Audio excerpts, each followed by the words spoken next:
پتہ ہوتا ہے محبوب کس بات میں راضی ہے، اللہ کو بھی پتہ ہے کہ محبوب زیادہ کس بات میں پریشان ہے۔ وہ بات کیا ہے؟ حضور چاہتے ہیں میری امت کو عروج بھی ملے، حضور چاہتے ہیں میری امت کو قرار بھی ملے، حضور چاہتے ہیں کہ یہ امت چھا کے وقت گزارے، نبی کریم چاہتے ہیں یہ اخلاقی طور پر، روحانی طور پر، علمی طور پر مضبوط بھی ہو۔ حضور چاہتے ہیں قیامت کے دن اللہ تبارک و تعالی اس پر کرم بھی فرمائے، رحمت بھی فرمائے اور شفاعت بھی قبول کرے۔ حضور چاہتے ہیں تو لو پھر دو کریموں میں ہم گناہگاروں کی بن آئی ہے۔ آپ اس بات کو لکھ لیں، گھٹن جتنی مرضی زیادہ ہو، تکلیف جتنی مرضی زیادہ آئے، فَإِنَّ مَعَ الْعُسْرِ يُسْرًا إِنَّ مَعَ الْعُسْرِ يُسْرًا، ہر مشکل اپنے ساتھ آسانی لے کے آیا کرتی ہے۔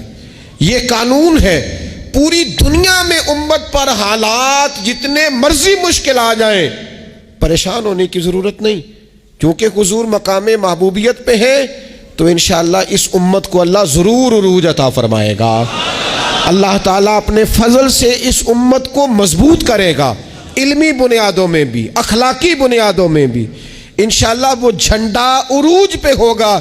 اسی لیے رسول پاک علیہ السلام نے فرمایا میرے جو امتی دجال کے خلاف جہاد کریں گے، میں اپنے ان غلاموں کو بھی جانتا ہوں، ان کے باپوں کو بھی جانتا ہوں، ان کے ناموں کو بھی جانتا ہوں، باپوں کے ناموں کو بھی جانتا ہوں، اور فرمایا جن گھوڑوں پہ چڑھ کے وہ دجال کے خلاف جہاد کریں گے میں ان گھوڑوں کے رنگوں کو بھی جانتا ہوں۔ یہ عروج ملے گا اس امت کو۔ گھٹن ہے لیکن اس کا مطلب کوئی مایوسی نہیں، وقتی آزمائش ہے لیکن ہم اللہ کے محبوب کی امت ہیں۔